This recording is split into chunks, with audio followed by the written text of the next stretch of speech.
Ce mouvement populaire est encore trop rarement pris en compte par les institutions publiques.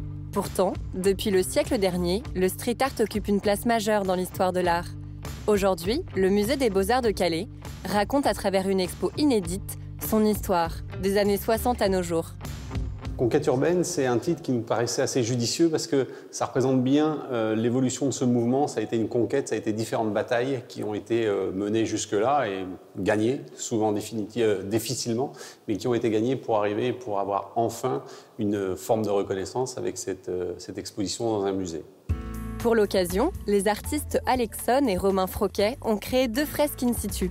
Sont également exposées une 60aine d'œuvres qui présentent les précurseurs du mouvement, ainsi que des contemporains.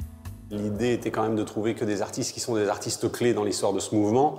Ils ne sont pas tous présents, c'est évident, mais c'est un mouvement qui est aujourd'hui le plus universel, certainement le plus important dans l'histoire de l'art. Il y a certains artistes qui nous font particulièrement plaisir. Je pense aux pionniers, des pionniers français comme Gérard Zotti-Camien, comme Ernest Pinault-Ernest, des pionniers américains, du graffiti américain, comme Taki 183, Cornbread, et puis également des œuvres comme Banksy aujourd'hui.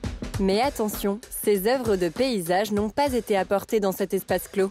Il y a quand même quelque chose à préciser, c'est-à-dire qu'il ne s'agit pas de l'art de la rue qui arrive au musée, pas du tout.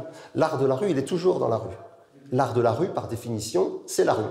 Et dans les musées, les œuvres qui sont ici autour de moi, qui sont accrochées dans cette exposition, sont toutes des œuvres d'atelier. Donc nous sommes avant tout des artistes.